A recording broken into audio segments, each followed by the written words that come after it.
Jazz in the City Lights Studios ve spolupráci se Stondon Productions uvádí celovečerní krátkofilm Zlý obchod. V hlavních rolích Jan Turčáný, Robert De Niro.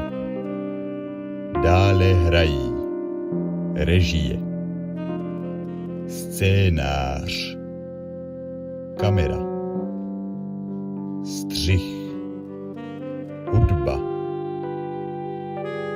Ve slovenském znění filmové studio Po stopách duchu Paranormal Dubbing. Natočeno podle skutečných událostí.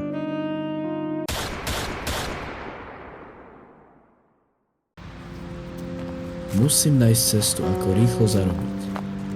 Rodičia to sami neutiahnu. Každý deň robíme mnohé rozhodnutia. Niektoré nás posúvajú vpred, no iné však môžu dostať do pekných problémov. Ahoj mladý, mám pre teba niečo, čo ti môže zarobiť pekné peniaze. Stačí to len dobre rozdať. A nie je to protizákonné? Ale neboj sa, kamarát, jedna taká robotka si balí. Najšpinavšie peniaze bývajú častokrát tie, ktoré prídu až podozrivo rýchlo. Niektoré chyby sa vrátiť nedajú. Rýchly zisk vždy predchádza ešte rýchlejšiemu a tvrdšiemu pádu.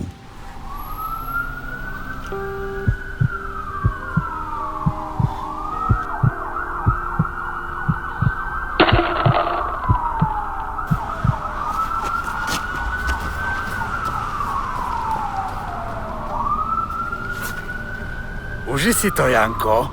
Vyber si udržateľnú budúcnosť, nie rýchly únik.